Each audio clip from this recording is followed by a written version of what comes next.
আমাদের অনন্য স্টোরি সকল প্রকার পার্ট গল্প দেখতে আমাদের চ্যানেলটি সাবস্ক্রাইব করে পাশে থাকা বেল আইকনটিতে ক্লিক করে অল নোটিফিকেশন অন করে দিন।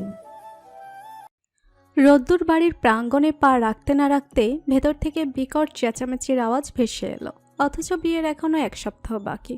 এত মানুষজনের মধ্যে ভেতরে যেতে ইচ্ছে করছে না। তার চেয়ে ভালো পাড়ার মোড়ে বারেক মামার দোকানে বসে বসে চা খাওয়া। রোদ্দুর লাগেজ নিয়ে উল্টো পথে পা বাড়াতে যাচ্ছিল। হঠাৎ উপর থেকে কেউ একজন চেঁচালো, এই রোদ্দুর দাঁড়া।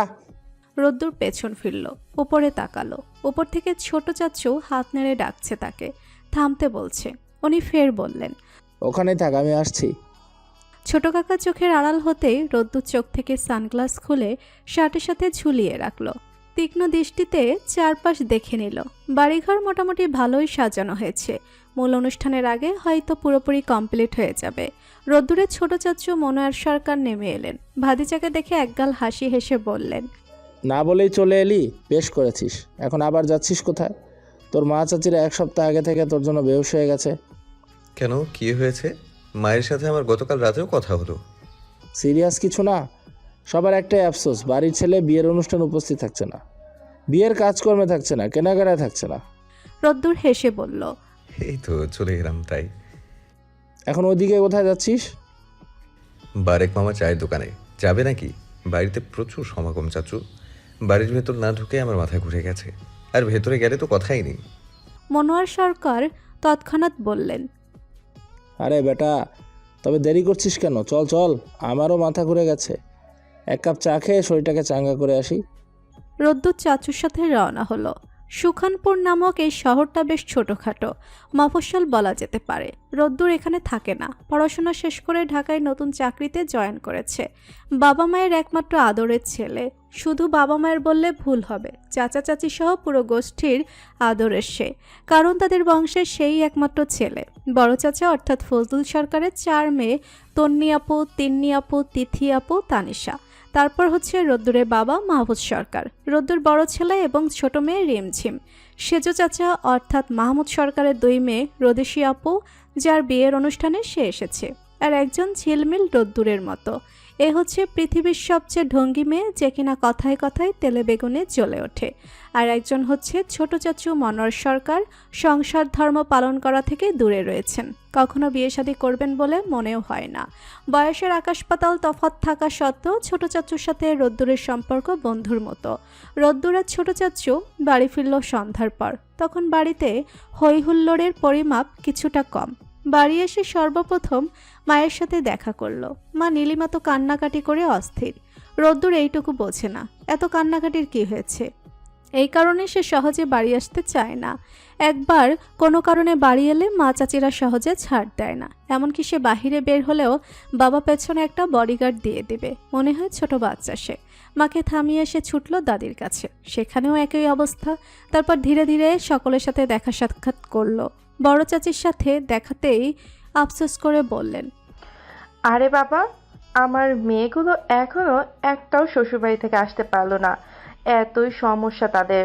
বলেছে বিয়ের আগের দিন নাকি আসবে। তুই বল, ছোট বোনের বিয়েতে বড় বোনেরা কখনো আগের দিন এসে উপস্থিত হয়? সেজো চাচি আফসোস করে বললেন, কিছু ভালো লাগে না বাপ। মেয়েটা আমার আজ বাদে কাল শ্বশুরবাড়ি চলে যাবে, আরেকজন গিয়ে শাশুড়ির বাড়িতে বসে আছে। এত করে বলছি আয় মা, ফিরে আয়, না সে কিছুতেই আসবে না। তার নাকি বিয়ে শাড়ি গয়না পছন্দ হয় নাই। বলেছি আরও কিনে দিব, তবু আয়, আসবেই না সে। তোর ছোট চাচু আনতে গেছিল, বিদায় করে দিয়েছে। বলতো বাপ, এগুলো সহ্য হয়? মায়ের কষ্ট দুনিয়াতে কেউ বুঝে না রে। মেয়েগুলোরে মনে হয় বাতাসে খাওয়াইতে খাওয়াইতে বড় করলাম। রোদ্দুর সব চুপচাপ শোনে আর মনে মনে কপাল চাপড়ায়। বিয়ের কনের সাথে এখনো দেখা হলো না, সে নিশ্চিন্তে ঘুমিয়ে আছে। রোদ্দুর নিজের ঘরে এসে ফ্রেশ হলো। এই ডিসেম্বর মাসের কনকনে শীতেও ফুল স্পিডে ফ্যান দিয়ে শুয়ে পড়ল। বাড়ির মানুষের এত আফসোস ঠিক ভালো লাগছে না এই শুভ দিনে। তাই সে ফোন হাতে নিয়ে একে একে সবাইকে ফোন দিতে লাগলো। আগামীকাল যদি সকলকে বাড়ি আসার জন্য রাজি করানো যেত তবে চাচিদের চোখে মুখের কালো ভাবটা অনায়াসে সরে যেত। আপুদের বাদ দিল, সে সরাসরি ফোন করলো দুলাভাইয়ের, অনুরোধ করে রাজিও করে ফেললো। শুধু বাকি রইল তিন্নি আপু। সে তার হাজব্যান্ডের সাথে লন্ডনে থাকে, ওখান থেকে সব গোছগাছ করে আসতে কমপক্ষে 1 সপ্তাহ লাগবে তাদের। তারপর বাকি রইল দেশে থাকা ঢঙ্গিটা, ওটাকে আনতে যেতে হবে। রোদ্দুর সরাসরি ফোন করলো ওকে, রিসিভ করতেই কোনো সম্বোধন ব্যতীত বলল, এই ছেমরি, এই কোথায় পলায়ন করছিস? এদিকে তোর বাপ মা তোর জন্য কান্নাকাটি করে দুনিয়া উল্টে ফেললো। ঝিলমিল মুখ ঝামটে উত্তর দিল, বিরক্ত লাগে আমার ওখানে। আমার পছন্দ মতো কিচ্ছু হচ্ছে না। তবে আমি থাকবো কেন? তুই থাকবি, তোর বাপও থাকবে। তোর অ্যাড্রেসটা বল। তুই কি করবি? তোকে বলতে বলেছি, তুই বলবি ব্যাস। এত কথা কিসের বেয়াদব? শোন, উল্টাপাল্টা কথা বলবি না একদম। তোর এসব কথা শোনার জন্য আমি বসে নেই। তুই কি বাড়ি এসেছিস? এসেছিস যখন চুপচাপ বিয়ে খা। আমাকে জ্বালাতে আসিস না। আমার যা ইচ্ছে হয় আমি তাই করব। তোর কি তাতে? তুই তো ঝিলমিলের বকবাকানি শোনার ধৈর্য হলো না রোদ্দুরের। সে ভুলেই গিয়েছিল ছোট চাচুর কাছে গেলেই ঝিলমিলের বর্তমান ঠিকানা পাওয়া যাবে। এখন রাত 8টা। ছোট চাচুর দেওয়া ঠিকানায় পৌঁছাতে পৌঁছাতে 10টা বাজবে প্রায়। তারপর আবার ফিরে আসতে হবে। এত রাতে এত শীতের মধ্যে কোথাও বের হতে ইচ্ছে করলো না। থাক, কাল বরং গিয়ে ঘাড়ে পাক দিয়ে ধরে নিয়ে আসবে। মেয়েটা ছোটবেলা থেকেই চরম ঘাটতারা, কোনো কথা শোনে না, কাউকে মানে না। একমাত্র দাদি রেহানা যা বলেন সেটাই তার কাছে যথাযোগ্য এবং চিরন্তন সত্য বলে মনে হয়। সরকার বাড়িটা বহু পুরনো আমলের। আনোয়ার ইসলাম সরকার মারা যাওয়ার পর অবশ্য দোতলাই বাড়িতে আরও একতলা করা হয়েছে। একটাই বাড়ি, বিশাল বড়। সেখানে 4 ভাই তাদের বউদের নিয়ে একসাথেই থাকে। মাঝে বাড়ি ভাগ হওয়ার একটা হিড়িক উঠেছিল, কিন্তু রেহানা বেঁচে থাকতে তিনি সেটা কখনোই সম্ভব হতে দিতেন না। স্বামী মরে যাওয়ার পর ছেলে, বৌমা এবং নাতি নাতনি নিয়ে একত্রেই আছেন। রদ্দু তার ভীষণ আদরের একমাত্র নাতি, সেই হিসেবে ছোটবেলা থেকে বেশ আদর যত্নে রেখেছেন। ভুল করেও কাউকে গায়ে একটা টোকা দিতে দেন নাই। রদ্দু যখন পড়াশোনার জন্য প্রথমবার বাড়ি ছাড়লো তখন বাড়ির সবার কি কান্না কাটে। ওর বাপ চাচার একটাই চিন্তা, ছেলেটা ওখানে গিয়ে একা একা থাকবে কি করে, কি খাবে, কিভাবে নিজের কাজকর্ম গোছাবে, যদি মশা কামড়ায়, ওখানে যদি থাকা খাওয়ার ভালো ব্যবস্থা না থাকে। এমনিতেই চারিদিকে ডেঙ্গুর প্রকোপ, এর মধ্যে রোদ্দুরকে একটা মশা কামড়ালে তো আর পাত্তা পাওয়া যাবে না বাড়ির কারো। বাড়ির বাকিরাও রোদ্দুরের মতো এত যত্ন আত্তে না পেলেও তারাও ভীষণ আদর যত্নেই বড় হয়েছে। এই হলো সরকার পরিবার, বেশ সুখী সকলে। মিল মহব্বতের কমতি নেই কারো মধ্যে, সামান্য মনোমালিন্য কিংবা চাপা রাগ, ক্ষোভ, অভিমানও নেই। সকাল সকাল তিথি আপু তার হাজবেন্ড এবং বাচ্চাদের নিয়ে চলে এলো। বড় চাচির সে কি খুশি। বিয়ের আনন্দ তো আগে থেকেই ছিল, তবে বাড়ির মেয়েরা বাড়ি ফিরে আসাতে সে আনন্দ বর্তমানে দ্বিগুণ বেড়ে গেল। রোদ্দুর বেরিয়ে গেল ঝিলমিলকে ফিরিয়ে আনতে, ঠিকঠাক মতো ওকে পেয়েও গেল। ফোন করতেই সে নিচে নেমে এলো। ঝিলমিল তার জন্মের শত্রুকে দেখে ভীষণ ক্ষেপে গেল। তেড়ে এসে জিজ্ঞেস করলো, কি সমস্যা তোর? তুই কেন এসেছিস? রোদ্দুর বিতৃষ্ণা নিয়ে তাকিয়ে রইল তার সামনে দাঁড়িয়ে থাকা অতিমাত্রার ঝগড়াটে মেয়েটার দিকে। ঝিলমিল ফের চেঁচিয়ে উঠল, কি হলো? জীবনে মেয়ে মানুষ দেখিসনি? এভাবে হ্যাংলার মতো তাকিয়ে আছিস কোন দুঃখে? বাড়ি চল। রোদ্দুর বেশ শান্ত গলায় বলল, কিন্তু ঝিলমিলকে মানাবে কে? সে সাপের মতো হিসিয়ে নিঃশ্বাস নিচ্ছে। এই মুহূর্তে তার বাপের বাড়ির কোনো মানুষজন পছন্দ হচ্ছে না। কাহিনী তেমন কিছুই না, বিয়ের কেনাকাটা চলছিল। ঝিলমিলের পরীক্ষার কারণে সে একদিনও সবার সাথে শপিংয়ে যেতে পারেনি। মাকে বলেছিল সুন্দর দেখে কয়েকটা শাড়ি নিয়ে আসতে। মা নিয়ে এলো ঠিক, কিন্তু একটাও ঝিলমিলের পছন্দ হলো না। রং পছন্দ হলে শাড়ির ডিজাইন পছন্দ হচ্ছে না, বহুত ঝামেলা। বাবাকে বলল ফেরত দিয়ে অন্য শাড়ি নিয়ে আসতে। বাবা বললেন, এই কথার পরিপ্রেক্ষিতে ঝিলমিল বাড়ি ছেড়ে চলে এসেছে। মাকে সব জানিয়ে দিয়েছে, সে আর বাড়ি ফিরে যাবে না। তারপর তাকে ফিরিয়ে নিতে ছোট চাচু এবং পরিশেষে রোদ্দুরের আগমন, কেন সে নিজেও জানে না। এই ছেলেটাকে দেখলে আপনা আপনি মেজাজ গরম হয়ে আসে। রোদ্দুরের কথা শুনে সে আরও 1 হাত গলা উঁচু করে বলল, তুই কে যে তোর সাথে আমার যেতে হবে, তোর কথা শুনতে হবে? চাচা চাচি তোকে লাই দিতে দিতে একদম মাথার উপর তুলে ফেলেছে। বড়দের সম্মান করতে জানিস না বেয়াদব। তোকে যে কষ্ট করে নিতে এসেছি এটা তোর জনম জনমের ভাগ্য, পায়ে ঠেলিস না। এত ভাগ্যের দরকার নেই আমার। তুই চলে যা। এত দরদ দেখাতে কে বলেছে? ভালো কথা। তুই হঠাৎ আমাকে নিতে এসেছিস কেন? উদ্দেশ্য কি তোর? কখনো তো বাড়ি থেকে দূর কলেজে এগিয়ে দিতে যাসনি। এত দূর তাও আমাকে নিতে এসেছিস, সন্দেহ হচ্ছে। কাহিনী কি তোর? কোনো কাহিনী নেই। তোর মায়ের মন খারাপ, বড় মেয়ের বিয়েতে ছোট মেয়ে উপস্থিত নেই, তাই তোকে নিতে এসেছি। এত জল ঘোলা করতে যাস না। তোর মতো গিরিগিটি প্যাচপ্যাচি মন আমার না। কিন্তু আমি তো তোর সাথে কিছুতেই বাড়ি যাব না। না, এই মেয়েকে ভালো কথা বললে কখনো কাজ হয় না। বিরক্তিকর একটা। রোদ্দুর এতক্ষণ মাথা ঠান্ডা রেখেছে, আর সম্ভব হচ্ছে না। এত তেল মেরে মেরে কাউকে বোঝানো তার পক্ষে সম্ভব নয়। ঝিলমিল ঠোঁট বাঁকিয়ে আশেপাশে তাকিয়ে মানুষজন দেখছিল। রোদ্দুর তার হাত ধরল বেশ শক্ত করে। ঝিলমিলের হুঁশ ফিরল, সে চেঁচিয়ে উঠল। এই, আমার হাত ধরেছিস কেন? হাত ছাড় বলছি। একদম বাড়িতে নিয়ে গিয়ে তোর হাত ছাড়বো। ঝিলমিল গলা ছেড়ে দিয়ে চেঁচাতে লাগলো। এই না না না, এই হাত ছেড়ে দে আমার। আমাকে কেউ বাঁচাও প্লিজ। কিডন্যাপার, কিডন্যাপার আমাকে ধরে নিয়ে যাচ্ছে। ও মা, ও বাবা, এই কার পাল্লায় পড়লাম আমি? রোদ্দুর হতবাক হয়ে আশেপাশে তাকালো। কিছু উৎসুক জনগণ এদিকেই তাকিয়ে রয়েছে। কেউ কেউ আবার এক ধাপ এগিয়ে আসার চেষ্টা করছে। রোদ্দুর ইশারায় ঝিলমিলকে চোখ রাঙালো। ঝিলমিল সেসব পাত্তা না দিয়ে বলল, শেষবারের মতো বলছি, হাত ছেড়ে দে, নইলে কিন্তু কিডন্যাপারের দায়ে গণপিটুনি খাবি। আচ্ছা, তো ঠিক আছে, ডাক দে, আমিও দেখি কার কত বড় সাহস আমার গায়ে হাত দেয়। কাউকে ডাক দিতে হলো না। কিছু লোকজন নিজ দায়িত্বে এগিয়ে এলো। দুজনের উদ্দেশ্যে পড়ল। ঝিলমিল কিছু বলতে যাবে, সেই মুহূর্তে রোদ্দুর বলে উঠল, তেমন কিছু না। আসলে পাগলা কারোর থেকে এই মেয়েটা পালিয়ে চলে এসেছিল। কত জায়গায় যে খোঁজাখুঁজি করেছি তার ইয়াত্তা নেই। অবশেষে আজকে পেলাম। দেখেন, নিয়ে যাব তাতেও পাগলামি করছে। আপনারা চেহারা দেখেছেন ওর? দেখতে একদম পাগলের মতো না? কি বলবো দুঃখের কথা, প্রেমিকের কাছ থেকে ধোঁকা খেয়ে বেচারা মেয়েটার এই অবস্থা। যাই হোক, কিছু বলবেন আপনারা? যে কজন এসেছিল তারা ফের মুখ বেচার করে উল্টো পথে পা বাড়ালো। যেতে শখ নাই পাগলের দৌড়ানি খাওয়ার। ঝিলমিল রোদ্দুরের কথা শুনে এতটাই হতভম্ব হয়ে গেল যে মুখ দেওয়ার কোনো কথা ফুটল না। শত্রু এভাবেই সারা জীবন তার সাথে শত্রুতা করে এসেছে। ঝিলমিল বাড়ি ফেরার পর সকলের সব সমস্যার সমাধান হয়ে গেল। ততক্ষণে বাড়ির অন্যান্য সবাইও চলে এসেছে। ছোট চাচু এসে রোদ্দুরের পিঠ চাপড়ে বললেন, এই কারণেই তোকে বলি, তুই আমাদের সকল সমস্যার মুশকিল আসান। গতকাল এসে দেখলি সবাই বিয়ের অনুষ্ঠানে মুখ ভার করে ঘুরে বেড়াচ্ছে, আর আজই সকলের মুখে হাসির ব্যবস্থা করে দিলি। ব্র্যাভো! রোদ্দুর বেশ একটা ভাব নিয়ে কলার নাচিয়ে বলল। ইটস রোদ্দুরের কামাল, বুঝতে হবে তো। ঝিলমিল পাশেই দাঁড়িয়েছিল। রোদ্দুরের কথা শুনে ভেঙচি কেটে তার নিজস্ব স্টাইলে সামনে চুলগুলো পেছন দিকে ঝাটকা মেরে চলে এলো। তিথি আপুকে দেখতে পেল প্রতিমধ্যে। ওর ছেলেটা কাঁদছে। সে কোলে নিয়ে এপাশ ওপাশ পায়চারি করছিল। ঝিলমিল সেদিকে এগিয়ে গেল। তিথি ওকে দেখে বলল, ওকে একটু নে না বোন, আর পারি না, ইদানিং প্রচুর যন্ত্রণা করছে, বোঝালেও কিছু বোঝে না, দুনিয়ার অবুঝ। ঝিলমিল মাহিনকে কোলে নিতে নিতে বলল, কেন কান্না করছে কেন? ওর বাবা বাইরে বেরিয়েছে, নিয়ে যায়নি বলে কান্নাকাটি। তোর কাছে রাখা কিছুক্ষণ, কতদিন পর এলাম, এখনো সেভাবে কারোর সাথে দেখাই করতে পারলাম না। কে যে কখন কোথায় ব্যস্ত থাকে বুঝি না বাপু। রোদ্দুর কোথায় জানিস? ভাইটাকে দেখলামও না একবার। রোদ্দুরের কথা শোনা মাত্র ঝিলমিল মুখটা বিষিয়ে গেল। সে বিড়বিড় করে বলল, চুলোয় গেছে তোমাদের রোদ্দুর। তিথি অবশ্য সে কথা শুনল না। ছেলেকে ঝিলমিলের কাছে দিয়ে নিশ্চিন্তে চলে গেল। ঝিলমিলও নিজের ঘরের উদ্দেশ্যে পা বাড়ালো।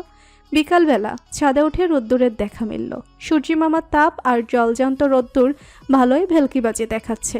আজ এই ছেলেটা জনসম্মুখে তাকে পাগল বলেছে, অপমান করেছে। প্রতিশোধ তো একটা নিতেই হবে, ছেড়ে দেওয়া যাবে না কিছুতেই। ঝিলমিল ভাবতে লাগলো কি করা যায়, কিভাবে বেয়াদবটাকে একটা চরম শিক্ষা দেওয়া যায়, কিভাবে ওর তেজ কমানো যায়, কিভাবে শায়েস্তা করা যায়।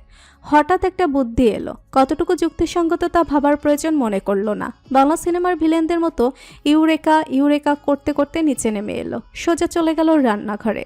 সেখানে গিয়ে দেখতে পেল বাড়ির মেয়ে বউরা সব এক হয়ে গল্পগুজবে মত্ত। এত বড় বাড়ি, এত জায়গা থাকা সত্ত্বেও এরা কেন রান্নাঘরে এসে পড়ে আছে ঝিলমিল বুঝতে পারল না। যে কাজে এসেছিল সেটাই হবে না এদের জন্য। অন্য উপায় বের করলো। দাদির ঘরে গিয়ে চুপি চুপি ফার্স্ট এড বক্স থেকে ছোট্ট স্যাভলনের কৌটাটা বের করলো। সেটা নিয়ে রোদ্দুরের ঘরের সামনে ছড়িয়ে ছিটিয়ে দিয়ে শয়তানি হাসি হেসে আবারও উপরে উঠল। রোদ্দুরকে দেখলো ফোনে হেসে হেসে কথা বলতে। ঝিলমিল একটু আড়ালে গিয়ে আড়ি পাতার চেষ্টা করলো। ওখান থেকে কথাগুলো খুব স্পষ্ট শোনা গেল না, ভাষা ভাষা ভেসে এলো। হ্যাঁ হ্যাঁ, এই তো মাত্র আর কিছুদিন আপুর বিয়েটা হোক। এই তো এখনো 5 দিন। তুমি পারবে না আর 1 সপ্তাহ ওয়েট করতে? ওকে জান, লাভ ইউ। ওহ আচ্ছা, তার মানে লাভ গিভ। ঝিলমিল বিড়বিড় করে বলল, জান, আরে শয়তান, তোর মুখে এত মধুর শব্দ মানায় না রে। তুই যেমন সবসময় ক্যাচ ক্যাচ করিস, ওটাই ভালো মানায়। হঠাৎ ভালো কথা বললেও মনে হয় ভূতে ধরেছে নাকি। তোর ওই গার্লফ্রেন্ডের কপাল খারাপ রে, নয়তো তোর মতো গাধার সাথে প্রেম করে। রোদ্দুরের কথা শেষ হতেই ঝিলমিল এগিয়ে এলো, নির্বিকার ভঙ্গিতে বলল, তোর ঘরে মাহিনকে দুষ্টুমি করতে দেখলাম। দেখ কি আবার এলোমেলো করছে। রোদ্দুর জিজ্ঞেস করলো, কখন? এই তো মাত্র দেখে এলাম। ঝিলমিলের বলতে দেরি হলো। রোদ্দুরে দৌড়াতে এক মুহূর্তও দেরি হলো না। ঝিলমিল হাসি চেপে রাখতে পারল না, গালে হাত দিয়ে অপেক্ষা করতে লাগলো কখন নিচ থেকে চিৎকার চেঁচামেচি ভেসে আসবে। ঝিলমিল অধৈর্য হয়ে অপেক্ষা করে যাচ্ছিল। এবার রেলিংয়ে হেলান দিয়ে আরেকবার সিঁড়িতে বসে ঝিলমিল নিচে নেমে এলো। রোদ্দুরের ঘরের সামনে গিয়ে দরজা খোলা দেখতে পেল, কিন্তু তাকে কোথাও দেখতে পেল না। ঝিলমিল আরেকটু এগিয়ে যেতেই নিজের ফাঁদে নিজেই পা দিয়ে ফেলল। ঢপাস করে পড়তে যাবে সেই মুহূর্তে রোদ্দুর এসে ধরে ফেলল। ঝিলমিল খেকিয়ে উঠল, আমি এখানে পড়ে যাচ্ছিলাম কেন? তুই কিভাবে এখনো ঠিকঠাকভাবে দাঁড়াতে পারছিস? রোদ্দুর চোখ পিটপিট করে মৃদু মৃদু হাসতে লাগলো। ওর হাসি দেখে ঝিলমিলের শান্তশিষ্ট মেজাজটাই বিগড়ে গেল। সে পুনরায় জিজ্ঞেস করলো, তুই এখানে কি করিস? আমার ঘরে আশেপাশে আমি থাকবো না? ওখান থেকে দেখলাম একটা পাগলি আমার ঘরে উকি ঝুঁকি দিচ্ছিল। দিতে দিতে হঠাৎ ধপাস, তাই বাঁচাতে এলাম। এইভাবে হাত পা ভাঙলে চিকিৎসা করতে কত খরচ জানিস? আইডিয়া আছে কোনো? আমার চাচার কতগুলো টাকা খসে যাবে তোর পেছনে। আমি বেঁচে থাকতে আমার বাড়ির মানুষদের এত বড় লোকসান কখনোই হতে দেব না, হতে দিতে পারি না। ঝিলমিল দাঁত কিরমির করে বলল, মরে যা তুই। ওখান থেকে সরে এসে নিজের ঘরের আগে গজগজ করতে লাগলো। কোনো পরিকল্পনাই সফল হচ্ছে না, বারবার নিজেই নিজের জালে ফেসে যাচ্ছে। না, বড় আপুর বিয়ে শোষক, তারপর যেভাবেই হোক এই বংশের মানুষের আদরে বাদর হয়ে যাওয়া একমাত্র বিয়ারা ছেলেটাকে সে টাইট দেবেই। রোদেশির বিয়ের দিনগুলো দ্রুতই ঘনিয়ে এলো। আজ ঘরোয়াভাবেই মেহেদি অনুষ্ঠান সম্পন্ন করা হলো।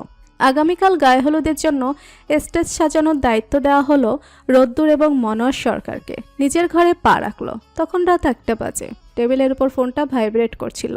দ্রুত এগিয়ে গেল, দেখলো সানিয়া ফোন করছে। একবার নয়, পরপর বেশ কয়েকবার। রোদ্দুর কল ব্যাক করলো। সানিয়া বেশ আহ্লাদে সুরে বলল, জান, কখন থেকে ফোন করছি, তুমি ধরছো না কেন ফোন? আমার বুঝি তোমার জন্য টেনশন হয় না? কি করছিলে, ঘুমিয়ে পড়েছিলে? না জান, কালাপুর গায়ে হলুদ, কিছু কাজকর্ম বাকি ছিল, সেসব করলাম। ও আচ্ছা, এখন কি করছো? আমিও তাই করছি যা তুমি করছো। খেয়েছো জান? ইয়েস। নন স্টপ কথা বলে গেল দুজন। রোদ্দুরের সাথে সানিয়ার সম্পর্ক 1 বছরের একটু বেশি। মেয়েটা যথেষ্ট ভালো। রোদ্দুরের একসময় মনে হয়েছিল প্রেম ভালোবাসা একটা বড়সড় প্যারা, কিন্তু মেয়েটার সাথে ব্রেকআপ করার জন্য যুক্তিসঙ্গত কোনো কারণ খুঁজে পাই নাই, তাই আজও লেগে আছে। কতটুকু ভালোবাসে জানা নেই, তবে মেয়েটাকে না ভালোবাসার মতো কোনো কারণও অবশিষ্ট নেই। এইভাবেই চলছে দুজন। রোদ্দুরের ইচ্ছে আছে খুব শীঘ্রই সানিয়াকে নিজের পরিবারের সাথে পরিচয় করিয়ে দেওয়ার। এদিকে রোদসী আপুর বিয়েটা হয়ে যাক, তারপর সময় সুযোগ বুঝে একদিন সানিয়াকে নিয়ে সকলের সামনে উপস্থিত হবে। সকালে সবাই বসে গল্প করছিল। হঠাৎ দমকা হওয়ার মতো ঝিলমিল উড়ে এসে রোদ্দুরকে বলল, কিরে, তোর গার্লফ্রেন্ডের গল্প করিস নাকি? আমিও শুনবো। তন্নি আপু অবাক হয়ে বলল, কি রে ভাই, তুই প্রেম করিস? রোদ্দুর কিছু বলার আগে ঝিলমিল ওর পিঠে দুটো চাপড় দিয়ে বলল, তোর গার্লফ্রেন্ডের সাথে দেখা করতে যাব, দেখা করবি না? রোদ্দুর এক ঝটকায় ঝিলমিলের হাতটা সরিয়ে দিল। বিড়বিড় করে বলল, শকুনদের সাথে আমার জান দেখা করাবো না, নজর দিয়ে দিবে। ঝিলমিল ফের সকলের দিকে তাকিয়ে বলল, তোদের ভাইয়ের পছন্দ আছে বলতে হবে, দুজনকে সুন্দর মানিয়েছে। তন্নি আপু বলল, তাই নাকি রে রোদ্দুর? আমরা কবে দেখবো? থুর, ও বানিয়ে বানিয়ে কি না বলে কি বলে সেটা আবার বিশ্বাস করো নাকি? এসব তো ওর বাজে অভ্যাস। এসব বাদ দাও, যা বলছিলাম আর কি। ঝিলমিল রোদ্দুরের পুরো কথা শেষ হতে দিল না, নিজে বলল, আরে ভাই, আমার কথা ঘোরাচ্ছিস কেন? আপু তোর গার্লফ্রেন্ডের ছবি দেখতে চেয়েছে, তুই লজ্জা পাচ্ছিস বলে না হয় দেখাবি না। আমাকে বল, আমি দেখাই। আমারও তো এখানে লজ্জা পাওয়ার কিছু নেই, তাই না? ঠিক ওই সময় তন্নি আপুর ডাক পড়ল ভেতরের ঘরে। সে উঠে চলে গেল। রোদ্দুর ঝিলমিলের হাত চেপে ধরে বলল, কি শুরু করেছিস তুই? যা, আমার মন চাচ্ছে, কিন্তু মেয়েটা আসলেই সুন্দর। নির্বিকার জবাবদার। তুই কিভাবে দেখলি? ঝিলমিল বাঁকা হেসে আর এক হাতে ধরে রাখা ছবিটা সামনে নিয়ে এলো। রোদ্দুরকে এক নজর দেখিয়ে আবার লুকিয়ে ফেললো। তারপর নিজের ওড়না ঘোরাতে ঘোরাতে বলল, চিনতে পেরেছিস? আবার দেখবি? দেখে কি করবি? রোজই তো দেখিস। রোদ্দুরের চেহারার ভাবভঙ্গি নিমেষেই বদলে গেল। সানিয়ার কথা এই মুহূর্তে সে বাড়ির কাউকে জানাতে চায় না। আগে সানিয়ার অনুমতি নিবে, তারপর সব। কিন্তু দস্যি মেয়েটা কোথা থেকে যেন ছবিটা পেয়ে গেছে, তাই সে মুখে মিষ্টি হাসি ফুটিয়ে তুলে বলল। লক্ষ্মী মেয়ের মতো ছবিটা আমায় দিয়ে দে। ঝিলমিল একগাল হেসে বলল, দিব তো। তোর গার্লফ্রেন্ডের ছবি দিয়ে আমি কি করব? একটু পর দিই কেমন? বাড়ির সবাইকে দেখাই গিয়ে। রোদ্দুর বাধ্য ছেলের মতো বলল। ও মা, তুই কেন দেখাবি? আমাকে দে, আমি দেখাই সবাইকে। তুই দেখবি? আচ্ছা, তো দেখিয়ে কি বলবি শুনি? তুই আগে আমার কাছে দে ওর ছবি, আমি যার তার কাছে রাখি না। ও আমার একমাত্র ভালোবাসার মানুষ। তোর নজর লাগবে, ছবিটা ফেরত দে ঝিলমিল। ঝিলমিল বিরক্ত হয়ে বলল, শর্ত কি করছিলি তাই কর। আমি যাই ভাই, আমারও অনেক কাজ আছে। সবাইকে তো সুখবরটা দিতে হবে নাকি? আমাদের বাড়িতে নতুন বউ আসতে চলেছে বলে কথা। ঝিলমিল হেলতে দুলতে চলে গেল। রোদ্দুর রাগে লাল হয়ে গেল। মেয়েটা চরম বেয়াদব হয়ে গেছে। ওকে যদি এখন বাড়ির পেছনের ডোবায় দুটো চুবানি দেওয়া হয় তবে কি পাপ হবে? চাচা চাচি দাদিকে অনেক বেশি কষ্ট পাবে। তারা কি রোদ্দুরকে ক্ষমা করতে পারবে? আদরের মেয়েকে চুবানি দেওয়ার জন্য ছোট চাচ্ছু কি রাগারাগি করবে? রোদুশির বিদায়ের শেষে ফের সকলের মন খারাপ হয়ে গেল।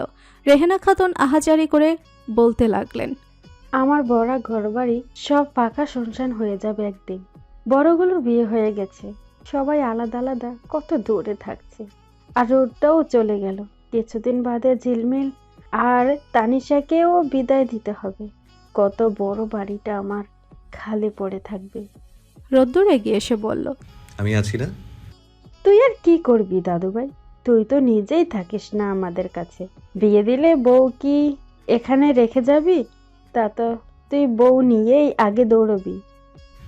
তুমি একদম চিন্তা করো না। আমি কয়টা বিয়ে করব জানো? 4টা। 3 জনকে তোমাদের এখানে রেখে যাব, একটাকে আমি নিয়ে যাব আমার সেবা যত্ন করার জন্য। ভালো হবে না বলো? তিনি হেসে বললেন, পাগল ছেলে একটা। যা দাদুভাই, ঘরে যা, আমিও যাই একটু বিশ্রাম নিয়ে গিয়ে। শরীর আর চলে না। রোদ্দুর ইতস্তত করে বলল, শোনো, আমাকে একটা হেল্প করতে হবে।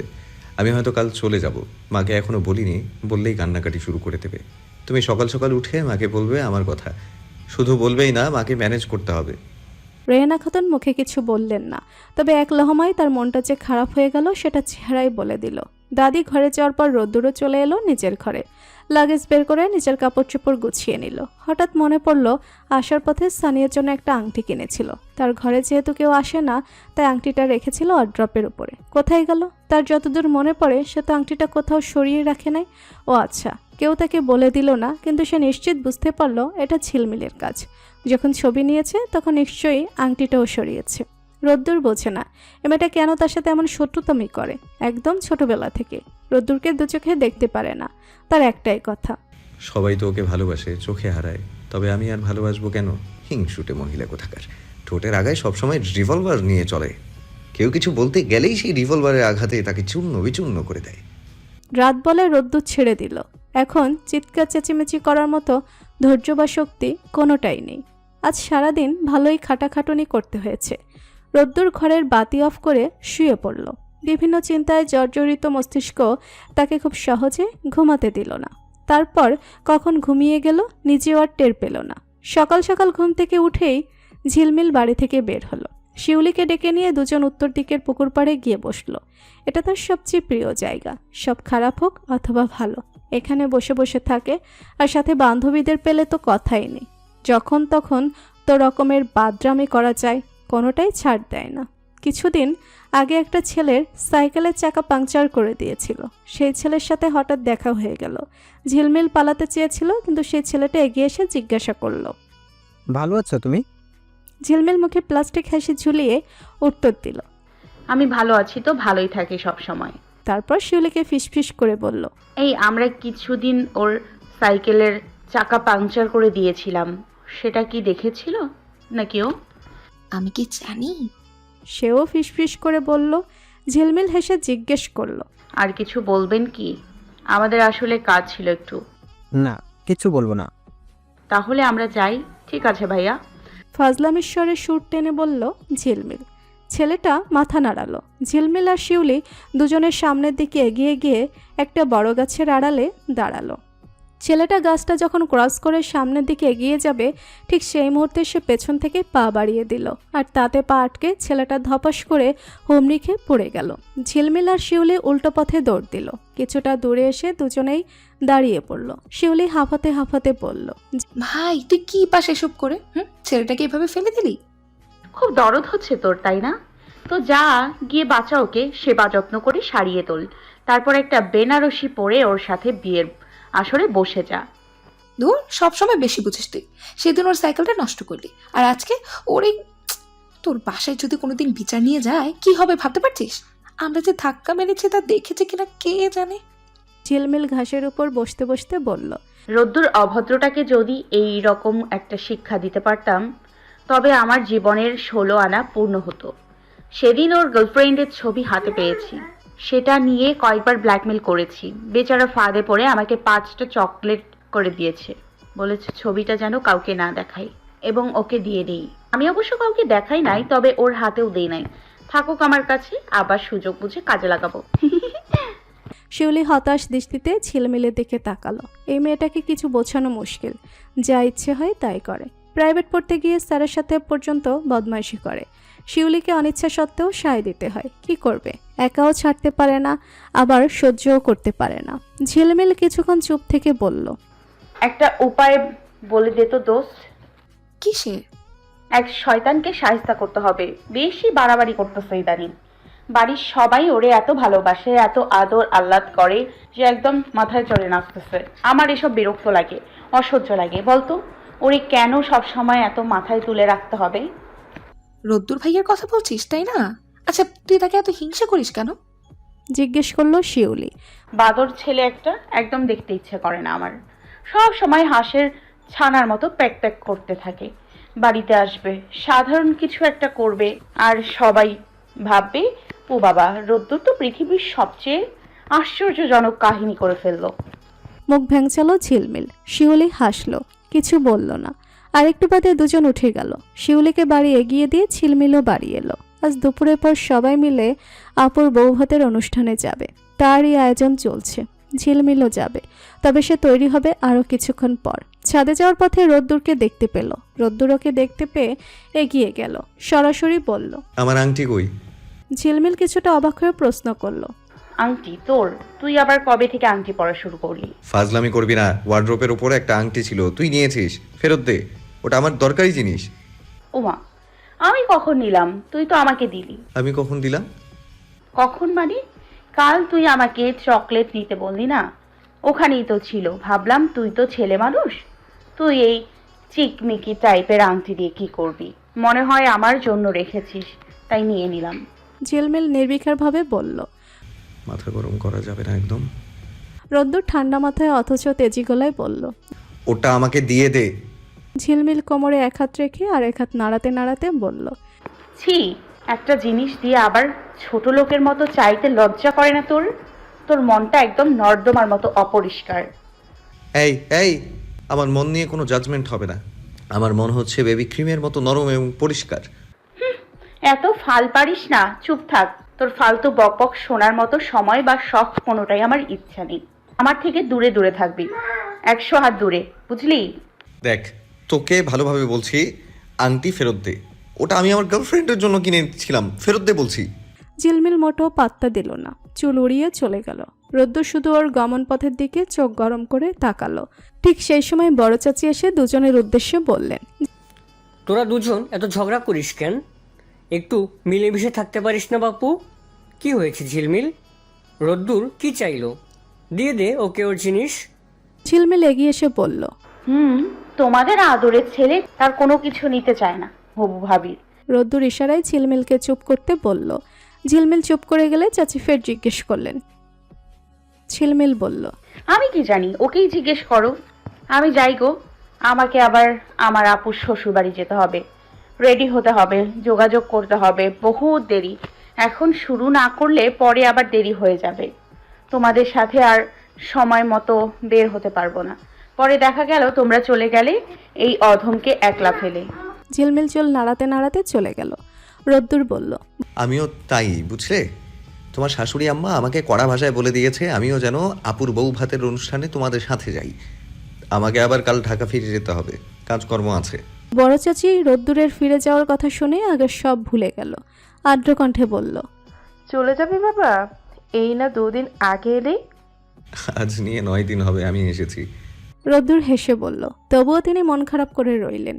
রোদ্দুর চলে গেল। মনে মনে ঝিলমিলের 14 গোষ্ঠী উদ্ধার করল। তারপর মনে পড়ল ঝিলমিল তো তার নিজের গোষ্ঠীর মধ্যেই পড়ে। তারপর আবার নিজের কপাল চাপড়ালো। আজকের দিনটা রোদ্দুর থেকেই গেল। ওখান থেকে ফিরতে ফিরতে রাত হয়ে গেছিল। রোদ্দুর অবশ্য রাতেই ফিরতে চেয়েছিল, কিন্তু বাড়ির সবাই নারাজ, কেউ এই রাতে তাকে যেতে দিবে না। মনোহর সরকার বললেন, তুই এত তাড়াহুড়া করছিস কেন? এই জন্য তোকে চাকরিতে যোগ দিতে নিষেধ করেছিলাম। বাড়ি ব্যবসা বাণিজ্যে যোগ দিলে বাড়িতেই থাকতে পারতি, এত প্রেশার পড়তো না, সব দিক থেকে শান্তি। রোদ্দুর ছটপট বলল, মাফ চাই, আমি কালই চলে যাব। তবু আমাকে তোমাদের ব্যবসা বাণিজ্যের মধ্যে টেনে নিও না, বিরক্তিকর, একদমই বিরক্তিকর। রোদ্দুর মনের মাঝে একরাশ হতাশা নিয়ে ঘরে গেল। ঘড়ির দিকে তাকালো, 11টা বাজে। রাত কখন শেষ হবে? সানিয়া ফোন করে আজ একটু মন খারাপ করেছিল। রোদ্দুরের মনটাও অলক্ষ্যে ওই দিকে টানছে। অবশেষে ভোরের আলো ফুটল। সূর্যি মামার সাথে রোদ্দুরও তৈরি হয়ে গেল। বাড়ির সবার কাছ থেকে বিদায় নিয়ে দ্রুত বেরিয়ে পড়ল। রিমঝিম, ঝিলমিল, তানিশাদের দেখা পায় না। এরা এখনও পড়ে পড়ে মোষের মতো ঘুমাচ্ছে। মোড়ের মাথায় সাইফুল ভাইকে দেখতে পেল সাইকেল নিয়ে দাঁড়িয়ে থাকতে। এদিকে গিয়ে 2-1 কথা বলে জিজ্ঞেস করলো, সাত সকালে এখানে কি করছেন ভাই? সে হেসে সলজ্জ মুখে উত্তর দিল, ঝিলমিলের জন্য অপেক্ষা করছি। রোদ্দুর হতবাক হলো, জিজ্ঞেস করলো, আমাদের ঝিলমিল? ওকে দিয়ে কি করবেন? একটু দরকার ছিল ভাই। আপনি কোন দিকে যাচ্ছেন? বাড়ির দিকে নাকি? গেলে ওকে একটু মোড়ের মাথায় আসতে বলেন তো। রোদ্দুর মাথা নেড়ে সামনের দিকে এগিয়ে গেল। কাহিনী তো কিছু একটা আছে, খতিয়ে দেখতে হবে। রোদ্দুর ঢাকা পৌঁছে সরাসরি নিজের বাসায় গিয়ে ব্যাগপত্র কোনোরকম কাপড় চোপড় চেঞ্জ করে সরাসরি বেরিয়ে গেল সানিয়ার সাথে দেখা করার উদ্দেশ্যে। সানিয়াকে অবশ্য জানাই নাই সে ঢাকায় এসেছে। এখন গিয়ে এক চমক দিবে। চলতি পথে সাগরকে ফোন করলো। সে সানিয়ার ব্যাচমেট, তবে রোদ্দুরের সাথে খুব ভালো সম্পর্ক। ওকে জিজ্ঞেস করলো, সানিয়া আজ ক্লাসে গেছে তো, তাই না? বলতে পারিস তুই? সানিয়া তো এখন ক্লাসে নেই, একটু আগে দেখেছিলাম তানভীরের ভাইয়ের সাথে। এখন কোথায় তা তো বলতে পারছি না। ও আচ্ছা, ঠিক আছে, আমি দেখছি। সাগর জিজ্ঞেস করলো, রোদ্দুর ভাই তুমি ফিরেছো? এই তো একটু আগেই এলাম। আচ্ছা, তোর সাথে পরে দেখা করবো, এখন রাখছি। আর যদি সানিয়াকে দেখে থাকিস তবে আমাকে জানাস, আর আমার কথা ওকে বলিস না। আচ্ছা। রোদ্দুর ফোন রাখলো। তানভীরের কথা শুনেই মেজাজ চটে গেছে। তবুও সে সানিয়ার ক্যাম্পাসে গেল। সম্ভাব্য সব জায়গায় সানিয়াকে খুঁজে দেখলো, কোথাও খুঁজে পেল না। অবশেষে ফোন করলো। সানিয়া তৎক্ষণাৎ ফোন রিসিভ করলো। রোদ্দুরের ফোন কলের ব্যাপারে সে বরাবরই অ্যালার্ট। ফোন করার সাথে সাথেই রিসিভ করবে। এইবারও তার ব্যতিক্রম হলো না। ভালো মন্দ কিছু জিজ্ঞাসা না করে রোদ্দুর সরাসরি প্রশ্ন করলো, কোথায় আছো তুমি? সানিয়া বোধহয় একটু ঘাবড়ে গেল। থতমত খেয়ে বলল, কেন, কি হয়েছে? আহা, পাল্টা প্রশ্ন আমার পছন্দ না, এটা তুমি ভালো করেই জানো। কোথায় আছো জিজ্ঞেস করেছি। এখানে কেন, কি হয়েছে, সেসবের কি দরকার? আমি তো ক্লাসে, না মানে ক্লাসে ছিলাম, এখন বের হয়েছি। ক্লাস করতে বোর লাগছিল। তুমি কখন আসবে, আজ নাকি কাল? রোদ্দুর চিবিয়ে চিবিয়ে উত্তর দিল, বিকেল 5টায় পার্কে থেকো, কথা আছে। এইটুকু বলেই সে ফোন রেখে দিল। সানিয়ার কি বলবে বা ওর আর কিছু বলার আছে নাকি তা শোনার প্রয়োজন বোধ করলো না। ওর সাথে কথা শেষ করে নিজের অফিসে গিয়ে সকলের সাথে দেখা করে এলো। তারপর বন্ধুদের সাথে গিয়ে কুশল বিনিময় করলো। সেখানেও একজন বলল, তোর গার্লফ্রেন্ডকে ইদানিং তানভীরের সাথে খুব বেশি দেখা যাচ্ছে। না থাকতেই পারে, তবে সেটা যদি অতিরিক্ত চোখে লাগার মতো হয় তাহলে তো সেটা সমস্যার। তোকে একবার বলতে চাই নাই, পরে ভাবলাম যে বলি। গতকাল ওর বাইকে দেখেছিলাম, আজ একটু আগে সিনেমা হলে ঢুকতে দেখেছি। হতে পারে ব্যাপারটা স্বাভাবিক, তবে আমার কাছে খুব একটা ভালো লাগে নাই। রোদ্দুরকে মোটেও চিন্তিত দেখালো না, তবে তার চল শক্ত হয়ে এলো। সানিয়াকে অনেকবার বলেছে এই ছেলেটা ভালো না, খুব একটা সুবিধার নয়, তবু ওর সাথেই কেন মিশতে হবে? রোদ্দুরের বুঝে আসে না। তারপর আবার বন্ধুদের থেকে তার এসব শুনতে হয়। না, এসব আর সহ্য করার মতো না। আর কতবার বোঝালে যে গর্ধব মেয়েটা বুঝবে কে জানে। রোদ্দুর মাথা ব্যথা নিয়ে বাড়ি ফিরল। অনেক আগে থেকে একলা থাকার কারণে নিজের রান্নাবান্নাটা বেশ ভালোই শিখেছে। তার একা থাকার জন্য একটা রুম, একটা ওয়াশরুম, একটা কিচেন রুম, একটা ছোট্ট বারান্দা বিশিষ্ট ছোট্ট একটা ঘর। এখানে থেকেই লেখাপড়া শেষ করেছে। এখন এখানে থেকেই চাকরি বাকরি করছে। ছোট্ট চাচু মাঝে মাঝে আসেন, রোদ্দুরের সাথেই থাকতে পারেন, কিন্তু বাসার জন্য কেউ কিংবা চাচুর সাথে কেউ এলে তখন থাকতে দেওয়া মুশকিল হয়ে পড়ে। তবে মা বাবা এলে তারা রাতের মধ্যে বাড়ি ফিরে যায়, তাই খুব একটা সমস্যার মধ্যে তাকে কখনো পড়তে হয়নি। কিন্তু সানিয়াকে নিয়ে এই সেই বিভিন্ন সমস্যায় তাকে পড়তে হয়েছে। একবার তো রীতিমতো তানবীরের সাথে মারামারি লেগে গিয়েছিল। রোদ্দুর কিছুতেই ওই ছেলেটার সাথে সানিয়ার স্বাভাবিক মেলামেশা মেনে নিতে পারছে না। অন্য কারোর সাথে দেখলে তো কখনো মনের মধ্যে এমন খুঁতখুঁতানির সৃষ্টি হয় না। ধুর, মন মেজাজ দুটোই খারাপ হয়ে গেল। এখন আর রান্নাঘরে গিয়ে কিছু রান্না করতেও ইচ্ছে করছে না, বাইরে গিয়ে খেতে ইচ্ছা করছে না, অথচ ঠিকই খিদে পেয়েছে। রোদ্দুর ঘড়িতে সময় দেখল 2টা বাজে। সানিয়ার সাথে দেখা করবে 5টায়। হাতে এখনও যথেষ্ট সময় আছে, এর মধ্যে ঘন্টা দিয়ে ঘুমিয়ে নেওয়া যাবে। গতরাতে ঘুম কম হয়েছে। ঝিলমিল দাঁত কিরমির করতে করতে ক্লাস থেকে বের হলো। এই বর্ষে অনার্স 2nd ইয়ারে উঠেছে। আজ আসার সময় সাইফুল নামে সেই ছেলেটার সাথে দেখা হয়েছিল, ঝিলমিল যার সাইকেলের চাকা পাংচার করে দিয়েছিল এবং তাকে ধাক্কা মেরেছিল। সে আবারও তার সেই সাইকেল নিয়ে ঝিলমিলের সামনে এসে দাঁড়িয়েছে। ভীষণ ইনোসেন্ট মুখ করে বলল, ভালো আছো? জি ভালো আছি, আপনি ভালো আছেন? ফার্স্ট ভদ্রতাবোধ থেকে ঝিলমিলও তাকে প্রশ্ন করলো। সে উত্তর দিয়ে ফের বলল, তুমি যে আমাকে পছন্দ করো এটা কিন্তু আমি বুঝে গেছি, জেনে গেছি। ঝিলমিল ভীষণ কেল, হতবাক হলো, হা করে বিস্ময় নিয়ে কিছুক্ষণ তাকিয়ে রইল। এই চশমিশ পাগলা বলে কি? ঝিলমিল দ্বিধাগ্রস্ত দৃষ্টিতে তাকিয়ে বলল, কথাটা আপনি আমাকে বললেন? হ্যাঁ, তোমাকেই বললাম। তুমি ছাড়া এখানে অন্য কেউ আছে কি? ঝিলমিল আশেপাশে তাকালো। আসলেই সে ছাড়া আশেপাশে কেউ নেই। শিলিটাও আজ সাথে নেই। কতবার করে ডেকে এলো ঝিলমিল, অথচ সে ন্যাকামি করে বলল, আজ যাব না রে, তুই যা। ইম্পর্টেন্ট কোনো ক্লাস হলে আমাকে নোট দিস। তাই ঝিলমিল একাই চলে এসেছিল। প্রতিমধ্যেই চশমিশের সাথে দেখা এবং এই রকম উদ্ভট কাণ্ড কারখানার খপ্পরে পড়া। ঝিলমিল জিজ্ঞেস করলো, আমাকে কেন বলছেন এসব কথা? আমি কি করে বুঝলাম আমি আপনাকে ভালো পছন্দ করি? আশ্চর্য। ওসব বোঝাই যায়। আচ্ছা, তো কিভাবে? ফাজলামি করার জায়গা পান না? ঝিলমিলের মেজাজ ক্রমশই খারাপ হয়ে আসছিল। সাইফুল বেশ শান্তশিষ্টভাবেই বলল, মেয়েরা তার পছন্দের মানুষকে ভাইয়া বলেই ডাকে। খেয়াল করে দেখো, তুমিও আমাকে ভাইয়া বলে ডাকো। তারপর মেয়েরা তার পছন্দের মানুষকে জ্বালাতে ভালোবাসে, তুমিও কিন্তু তাই করো। আমি কিন্তু জেনে গেছি তুমি আমার সাইকেলের চাকা পাঞ্চার করেছো। আমার চলার পথে সেদিন তোমার পায়ে এগিয়ে দিয়েছে। ভালোবাসো বলেই তো করো। ঝিলমিল তার কথা শুনে দ্বিতীয়বার হতবাক হতেও ভুলে গেল। কপাল চাপড়াতে লাগলো। এই ছেলেটা নিতান্তই বোকাশোকা বলে তার সাথে দুষ্টমি করছে, আর সে কিনা সরাসরি ভালোবাসা খুঁজতে চলে গেছে। আজব দুনিয়ার আজব মানুষ। ঝিলমিল বেশ রাগচটা কণ্ঠে বলল, দেখেন মিস্টার সাইফুল, আপনি আমার কোন কাজকর্মকে কি ভেবেছেন আমার জানা নেই। আমি এসব জানতেও চাই না।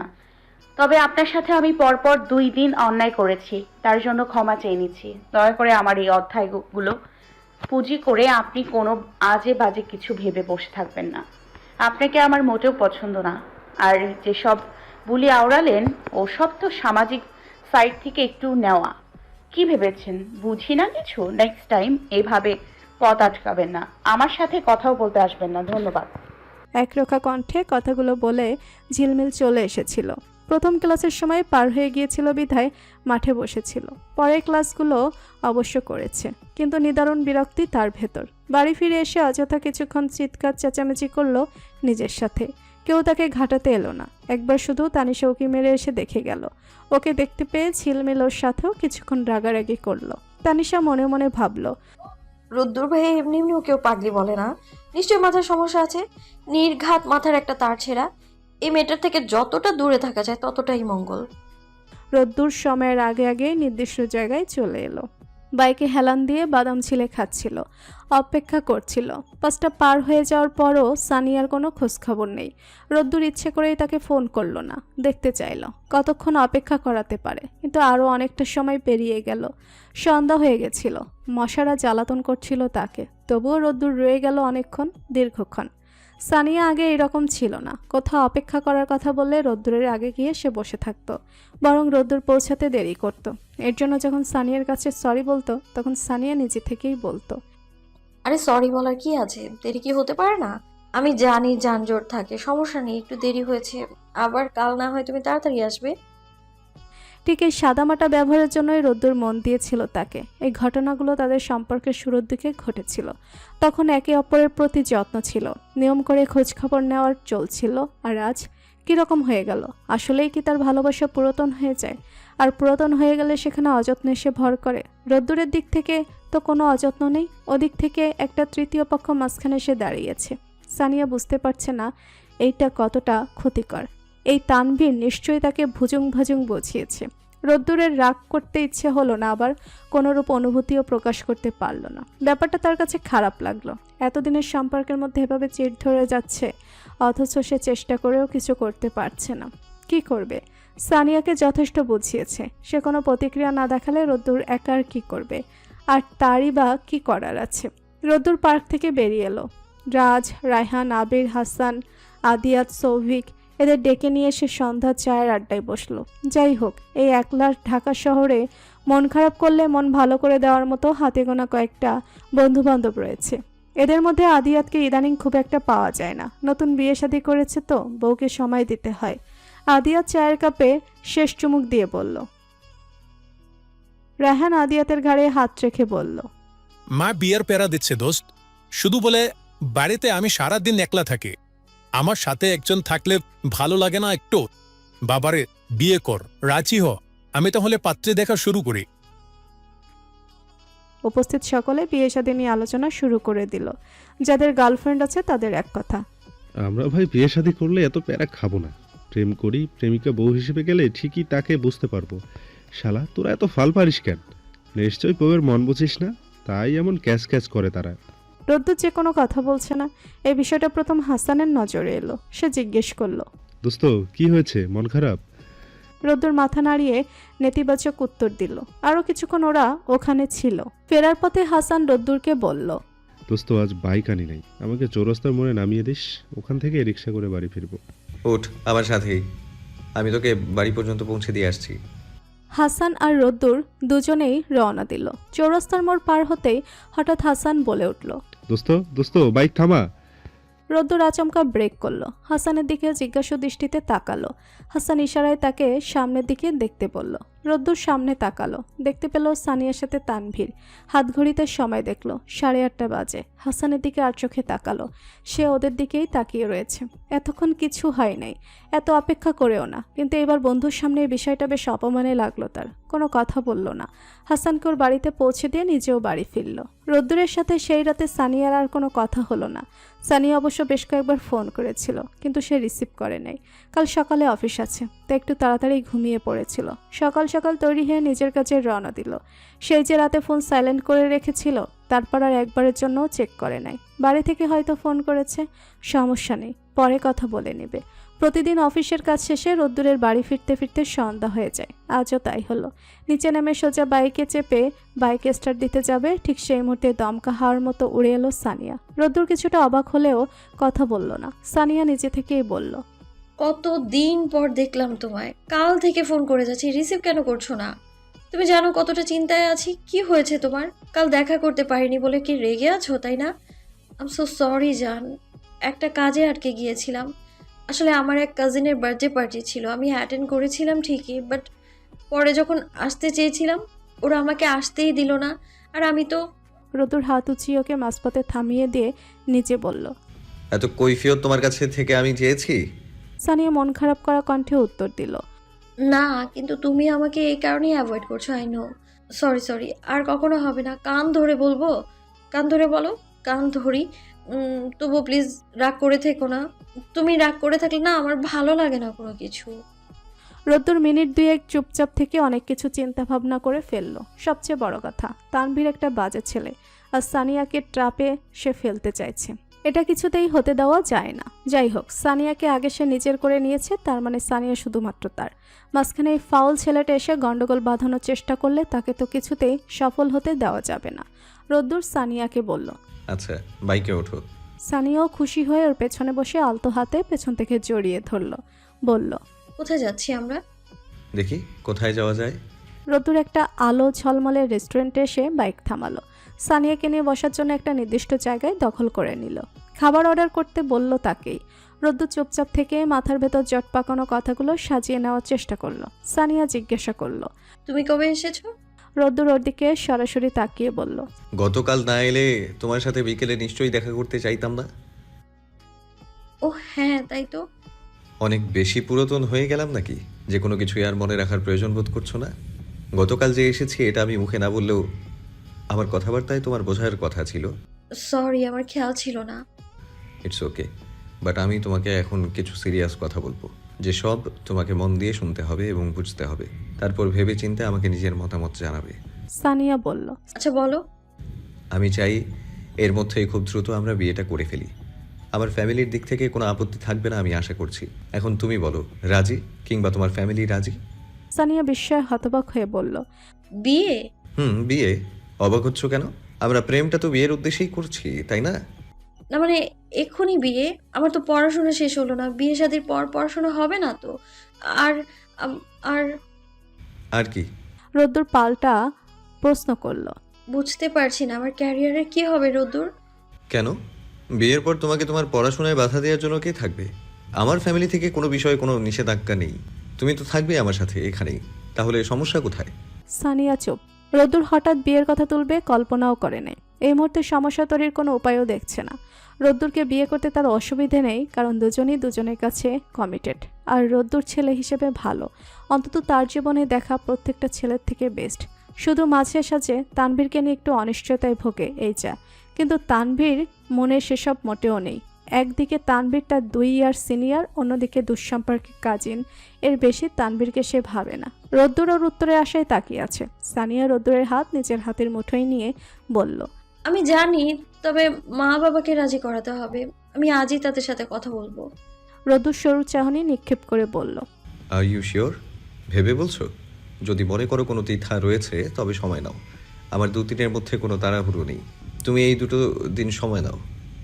আমি যথেষ্ট ম্যাচিওর রোদ্দুর, যা বলেছি ভেবে চিন্তেই বলেছি, মন থেকে বলেছি।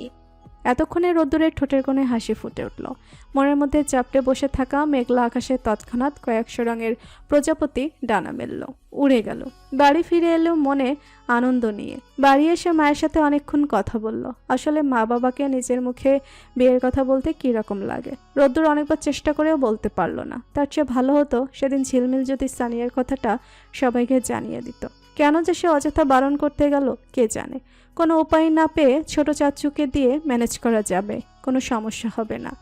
রোদ্দুরের বিষয়টা ভাবতেই ভালো লাগছে। অবশেষে তানভীর নামক থার্ড পারসন তাদের জীবন থেকে চিরতরে বিদায়িত হবে, এটাই অনেক। বিয়ের পর তো নিশ্চয়ই সানিয়া যখন তখন ওর সাথে যেখানে খুশি সেখানে বেরিয়ে যেতে পারবে না। ঝিলমিলের চন্দ্রবিলাসের নেশা রয়েছে। প্রতি রাতেই খাওয়া দাওয়ার পর ছাদে উঠবে, একা একা কিছুক্ষণ আকাশের দিকে তাকিয়ে থাকবে। এই সময়টা একান্তই তার নিজের জন্য। কেউ সাথে থাকবে না, কাউকে সে সাথে নিবে না। সারাদিনে যতই মাথা গরম করুক, চেঁচামেচি করুক, রাতেই এই সময়টায় সে একদম নিস্তব্ধ। এই সময়টা একান্ত তার এবং তার কল্পনা মানবের। ওই মানুষটাকে ভীষণ দেখতে ইচ্ছে করে, জানতে ইচ্ছে করে, কিন্তু নিরুপায় সে। ওই মানুষটা তো ধরাছোঁয়ার বাইরে, তার কল্পনায় অবস্থান করছে। ঝিলমিল ঠিক করেছে বিয়ের পর সে তার স্বামীর সাথে মোটেও চিৎকার চেঁচামেচি করে কথা বলবে না। সে হবে তার ভালোবাসা, তাকে তো মাথায় তুলে রাখতে হবে। বাবা নিজের কাজের ব্যস্ততার জন্য, পাশাপাশি যৌথ পরিবার হওয়ার কারণে অনেক দূরে কোথাও ঘুরতে যেতে পারে নাই। সে কখনো সমুদ্রের বুকে নিজেকে উজাড় করে যেতে পারে নাই, পাহাড়ের কোলে হারিয়ে যেতে পারে নাই। ইচ্ছে আছে অনেক স্বপ্ন পূরণ করবে সেই কল্পমানবের হাত ধরে। তার কাঁধে মাথা রেখে ভাবনা চিন্তা শেষে শীতে কাঁপতে কাঁপতে নিচে নেমে এলো। দরজায় পা রাখতেই শুনতে পেল ফোন বাজতে। এগিয়ে যেতে যেতে ফোন কেটে গেল। ঝিলমিল দেখলো রোদ্দুর তাকে ফোন করেছে। অবাক হলো, এই অভদ্রটা তাকে ফোন করেছে কেন? কি আজব, এটা তো পৃথিবীর অষ্টম আশ্চর্য। ঝিলমিল ফোন ব্যাক করলো না। অযথা বকবক করে ফোনে টাকা নষ্ট করার শখ নাই তার। যার প্রয়োজন সে আবার ফোন দিক। আর তার আবার কিসের ঠেকা? 10 মিনিট বাদেই পুনরায় ফোন বেজে উঠল। এইবার ঝিলমিল রিসিভ করে কানে ঠেকালো। ওপাশ থেকে রোদ্দুর বলল, ভালো আছিস? ঝিলমিল বিস্ময় চাপিয়ে বলল, ভালো আছি, সব সময় ভালোই থাকি। তুই আমাকে কেন ফোন করেছিস? কি সমস্যা? একটু দরকার ছিল তোর সাথে, সময় আছে? ভাই তুই এত ফর্মালিটিস না দেখে কি বলবি তাই বলে ফেল। তোর এই ভালো ভালো কথা শুনে আমার মনে ব্যাপক সন্দেহ জাগে। ঝিলমিল ঠেস মেরে কথাটা বলল। রোদ্দুর এত কিছু গায়ে না লাগিয়ে সরাসরি বলল, তুই নাকি সানিয়ার ছবিটা সবাইকে দেখিয়েছিস? সানিয়া? এটা আবার কে? কোন খ্যাতের মূলা? আরে ওই যে আমার গার্লফ্রেন্ড যার ছবি ছিল তোর কাছে, তুই যে সবাইকে দেখিয়ে দিতে চাইলি না। ঝিলমিল মাঝপথে থামিয়ে দিয়ে বলল, হইছে হইছে, এত বলতে হবে না, আমি বুঝতে পারছি। তো তোর গার্লফ্রেন্ডে আবার কি কেস? আমাকে কেন ফোন করেছিস? দেখ ভাই, তোর গার্লফ্রেন্ডের কিচ্ছা কাহিনী শোনার বিন্দু মাত্র ইচ্ছা নেই আমার। তা আমি কিভাবে বলি? রোদ্দুর বিরক্ত হয়ে বলল, উফ, বেশি কথা বলিস তুই। আমি কি বলেছি তা তো আগে শুনবি, তাই না? তা না করে আগেই নিজের মতো প্যাচ প্যাচ করা শুরু করে দিয়েছে। ঝিলমিল ফোঁস করে উঠল, এত বড় কথা! নিজের প্রয়োজনে ফোন দিয়ে কাজের কথা না বলে তাকে আজে বাজে কথা শোনানো হচ্ছে। ঝিলমিল ফোন কেটে দিল। যা, আর বলবেই না কথা, অসভ্য ছেলে একটা, নিশ্চয়ই গার্লফ্রেন্ডকে চেয়ে ফেসে গিয়েছে, যত সব। রোদ্দুর আরও কয়েকবার ফোন করলো, ঝিলমিল পাত্তা দিল না, ফোন সাইলেন্ট করে রেখে দিল। সানিয়া সকাল সকাল রোদ্দুরের সাথে কথা বলে ক্লাসে যাওয়ার জন্য তৈরি হচ্ছিল। বাড়িতে মা বাবার সাথে বিয়ের ব্যাপারে কথা বলা হয়নি এখনো, খুব শীঘ্রই কথা বলতে হবে। ক্যাম্পাসের গেটে পা রাখতে তানবীরকে দেখতে পেল। তানবীর এগিয়ে এসে বলল, তোমার জন্যই ওয়েট করছিলাম। এত দেরি হলো যে? আজকে কোথাও ঘুরতে যাবে? না, জানো আমি বিয়ে করছি। তানবীর তীক্ষ্ণ দৃষ্টিতে তাকিয়ে বলল, মিথ্যে কথা, ফাজলামে করছো? রোদ্দুর বলল দ্রুত বিয়ে করতে চায় সে, তাই সিদ্ধান্ত নিয়েছি বিয়ে করব। পাগল নাকি? এটা তোমার বিয়ের বয়স, এখন তুমি বিয়ে করবে? আঙ্কেল আন্টি রাচি, শোনো সানিয়া, তোমার সামনে উজ্জ্বল ভবিষ্যৎ রয়েছে। দয়া করে উল্টাপাল্টা কাজকর্ম কিছুই করবে না, জীবন নষ্ট করো না। বিয়ে করলে তুমি এখনকার এই স্বাধীনতা পাবে না, তখন তোমার জীবনটা রোদ্দুরের আয়ত্তে চলে যাবে। বুঝতে পারছো তুমি? বুঝার চেষ্টা করো। সানিয়াকে দ্বিধাগ্রস্ত দেখালো। রদ্দিরকে তো বলেই দিয়েছে সে রাজি, এখন মা বাবাকে বললে কিভাবে রিয়াক্ট করবে বুঝতে পারছে না। আবার তানবীরের কথাগুলোও ফেলে দেওয়ার মতো না। প্রেমে থাকা অবস্থায় রদ্দুর অতিরিক্ত অধিকার ফলায়, আর একবার বিয়ে হয়ে গেলে তো কথাই নেই। তাহলে এখন কি করবে? তানবীরের সাথে আর কথা হলো না সানিয়ার। তবুও তানভীর নিজের মতো করে তাকে বোঝাতে লাগলো সে যেন কিছুতেই বিয়েটা না করে। অবশেষে সানিয়া বলল, দেখো, আমি রোদ্দুরকে কথা দিয়েছি আর ওকে ভালোবাসি আমি। আমার বিশ্বাস রোদ্দুর এমন নয়, তাকে অনেক দিন থেকে চিনি আমি। আমি শীঘ্রই মা বাবার সাথে কথা বলবো। আর হ্যাঁ, বিয়ের প্রথম দাওয়াতটা আমি তোমাকেই দিচ্ছি, চলে এসো কিন্তু। সানিয়া চলে গেল। তানভীর হা করে তাকিয়ে রইল। রোদ্দুর সন্ধ্যার পর তার আসন্ন বিয়ে নিয়ে বন্ধুদের সাথে আলাপ আলোচনা করছিল। বাড়িতে কিভাবে বিয়ের কথাটা বলা যায় সেটাই ভাবছিল। গতকাল মনে হয়েছিল ঝিলমিলকে দিয়ে কথাটা বলাবে, কিন্তু মেয়ের যা চটাং চটাং জবাব, তাতে তাকে দিয়ে কাজ হবে বলে মনে হয় না। তাই বাধ্য হয়ে বন্ধুদের শরণাপন্ন হতে হলো। হাসান হঠাৎ বলল, তোর বাড়ি থেকে যেহেতু সমস্যা নেই, তাহলে তুই একটা কাজ করতে পারিস। তুই সানিয়াকে এখান থেকে মানে কাজী অফিসে বিয়ে করে সরাসরি বাড়ি নিয়ে যা। গিয়ে বলবি বিয়ে করে তোমাদের জন্য বউ নিয়ে এলাম, তখন আর কোনো সমস্যাই হবে না। রোদ্দুর চিন্তিত হয়ে বলল, বলছিস তাই করব? সানিয়া কি রাজি হবে, কিংবা ওর পরিবার? সানিয়া তোকে বিয়ে করতে যেহেতু রাজি হয়েছে, তাহলে যেভাবে বিয়ে করবি ও সেভাবেই রাজি হবে। তুই ওর সাথে কথা বল, ওকেও বল একেবারে বিয়ের পর ওর বাবা মাকে জানাতে। যেহেতু ওর বাবা মায়ের একমাত্র মেয়ে, তাই ওখান থেকে ও কোনো সমস্যাও হবে বলে আমার মনে হয় না। রোদ্দুরের পছন্দ হলো এই প্রস্তাবটা, এটাই করতে হবে। আজ রাতেই সানিয়ার সাথে কথা বলে সামনে শুক্রবার বিয়েটা সেরে ফেলতে হবে।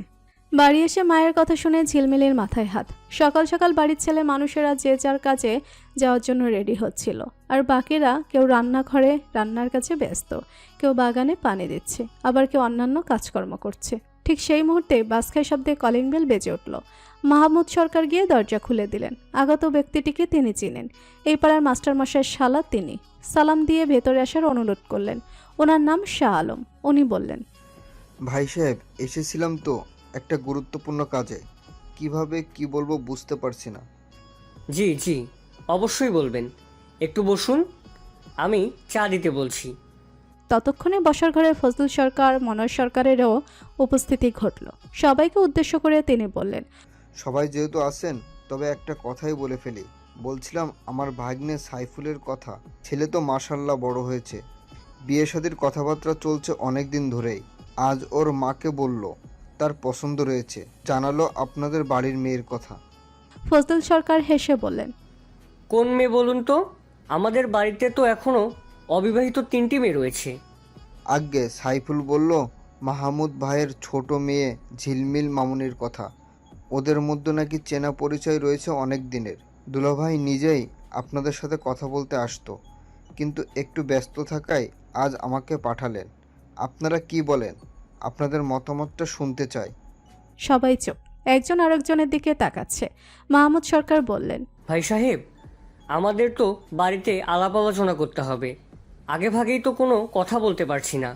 সাইফুলকে তো অনেক আগে থেকেই চিনি, ভালো ছেলে, তবুও মেয়ের মতামত ছাড়া কিছুই বলতে পারছি না। না না, ঠিকই আছে, অবশ্যই আপনারা মেয়ের মতামত নেবেন। আমি তো শুধু বিষয়টা আপনাদের জানিয়ে রাখলাম। বিয়ে শাদী তো আর তাড়াহুড়োর ব্যাপার নয়। আমরা আপনাদের উত্তরের অপেক্ষায় থাকব। তাহলে আজ উঠি। উনি চলে গেলেন। ফজলুল সরকার সেজু ভাইয়ের উদ্দেশ্যে বললেন, সম্বন্ধ কিন্তু খারাপ না, ছেলে ভালো, পরিবার ভালো, ভেবে চিনতে দেখতে পারিস। তিনি মাথা নাড়িয়ে বললেন, আমি শিমুর সাথে কথা বলে দেখি। সবাই যে যার মতো কাজে চলে গেলেন। মাহমুদ সরকার তার স্ত্রীর সাথে ঘটনাটা নিয়ে আলোচনা করলেন। তিনি তো প্রস্তাবটা শোনার সাথে সাথেই রাজি, তবে মেয়ের বাবা হিসেবে তিনি একটু দোনমনো করছিলেন। বললেন, বড় মেয়েটার বিয়ে দিলাম, ছোটটাকেও এত তাড়াতাড়ি বিদায় করে দিব? ভালো, সম্বন্ধ এলে পায়ে ঠেলে দিতে হয় না। আর একটা কথা ভেবে দেখো, বড় মেয়েকে তো অনেক দূরেই পাঠিয়ে দিয়েছি, ও চাইলেই আমাদের কাছে আসতে পারবে না। কিন্তু ঝিলমিলের বিয়ে যদি সাইফুলের সাথে হয়, তাহলে ও এখানেই থাকবে, যখন তখন আমাদের সাথে আসতেও পারবে। তবুও মেয়ের বিয়ে আমি এখনই দিতে চাচ্ছি না, যাক আরও 2-1 বছর, তখন ভেবে চিনতে দেখব। শিমু কোনো কথা বললেন না, তবে সে মনে মনে চাচ্ছে মেয়ের এই সম্বন্ধের সকলে রাজি হয়ে যাক। এর আগেও টুকটাক সম্বন্ধ এসেছিল, কিন্তু তারা সেভাবে গায়ে লাগায়নি। কিন্তু এইবারেরটা ফেলে দেওয়ার মতো নয়। যাই হোক, যাদের বাড়ির মেয়ে তারা রাজি না হলে তার একার পক্ষে তো আর কিছু করা সম্ভব নয়। ঝিলমিল বাড়ি আসার পর তাকে জানানো হলো। এমনিতেই সেদিনকার ঘটনার পর থেকে তার মন মেজাজ সাইফুলের উপর খারাপ ছিল। আজ সেটা সপ্তমে গিয়ে পৌঁছালো। এরপর রাস্তাঘাটে দেখা হলে আচ্ছা করে কিছু কথা শুনিয়ে দিতে হবে। বেটার সাহস কত বড়, বাড়িতে বিয়ের প্রস্তাব পাঠাচ্ছে। সাইফুলের সাথে মোটেও তার কল্পমানবের মিল নেই। সে তো আকাশপুরী থেকে পঙ্খিরাজ ঘোড়ায় চেপে আসা রাজকুমারকে বিয়ে করবে। ওই তো দাদি আগে রূপকথার গল্প শোনাতো না, রাজকন্যাকে দুষ্কৃতিকারীদের হাত থেকে বাঁচাতে 7 সমুদ্র পাড়ি দিয়ে রাজকুমার আসে। তার জন্য ঠিক সেই রকম ভালো রাজকুমার আসবে। তখন থাকবে পূর্ণিমা রাত, রাতের আলোয় ছেয়ে যাবে চারিপাশ, আলোকিত হবে তার জীবনটাও। রেহানা খাতুন এই সম্বন্ধে সন্তুষ্ট হলেন না, তার অন্যরকম ইচ্ছা আছে। সব কয়টা নাতনিকেই ভালো ঘরে বিয়ে শাদী দিয়েছেন, বাকিগুলোকেও দিবেন। তবে ছেলেমেলের বেলায় অন্যরকম ইচ্ছে পোষণ করেন তিনি, যদিও কাউকে জানানো হয়নি। সময় সুযোগের অপেক্ষায় রয়েছেন। আজ বিয়ের সম্বন্ধে আসায় সত্যিই মনে হলো ঝিলমিল অনেক বড় হয়ে গেছে, অন্তত বিয়ে দেওয়ার যোগ্য। তিনি শীঘ্রই তার ইচ্ছে সকলের সামনে ঘোষণা করবেন। সন্ধ্যা নাগাদ রোদ্দুর অফিস থেকে সরাসরি বাড়ি ফিরল। বিছানায় গা এলিয়ে দিতেই কলিং বেল বেজে উঠল। বিরক্তিতে নাক মুখ কুচকে উঠে বসলো। দরজা খুলে দেখতে পেল রায়হানার সৌভিক এসেছে। রোদ্দুর বলল, ধুর শালা, অসময়ে এন্ট্রি নিস কেন? মাত্রই শুয়েছিলাম। সৌভিক রোদ্দুরের কাঁধে হাত রেখে বলল, আরে বন্ধু, রাগ করিস কেন? ওপরে আসার পথে তোর পাশে অ্যাপার্টমেন্টে একটা মেয়েকে দেখলাম। মেয়েটা কে রে? হেব্বি দেখতে, সেটিং করে দে না। তোর মতো আমি সারাদিন মেয়ে দেখে বেড়াই নাকি? পাশের বাড়ির কোন না কোন মেয়ে আমি দেখিই তো নাই কখনো। ভাই, আমারে এসব ঘটকালি করতে বলিস না তো, এসব সম্ভব না আমার দ্বারা। নিজের সেটিং নিয়েই টেনশনে বাঁচি না। ধুর বেটা, তুই আস্ত একটা নিরামিষ। এত সুন্দরী নারীও তোর চোখে পড়ে না, ওই চোখ রেখেছিস কেন? রায়হান দুজনের মধ্যে এসে দাঁড়ালো, দুজনকে থামিয়ে দিয়ে বলল, রোদ্দুরের গার্লফ্রেন্ড আছে, তাই সে কারো দিক নজর দেয় না। আর এইদিকে সৌভিকের কেউ নেই, তাই রাস্তায় যারে দেখে তারাই ওর ভাল লাগে, তার সাথেই পীড়িত করতে মন চাই। আমাদের রোদ্দুর হচ্ছে সর্বদা হেকনারিতে আসক্ত, ওকে দিয়ে এসব হবে না। রোদ্দুর বলল, আমার আর সৌভিকের ব্যাখ্যা দিলি, এইবার নিজেরটাও দে। তুই কোন পর্যায়ে আছিস? আমি মাঝামাঝি পর্যায়ে আছি। মা প্রতিদিন একটা করে পাত্রে দেখায়। এক জায়গায় কথাবার্তা কিছু এগিয়েছে, সামনে মাসে বিয়ে হওয়ার সম্ভাবনা রয়েছে। রায়হান কথাটা বলে দুজনের দিকে তাকালো।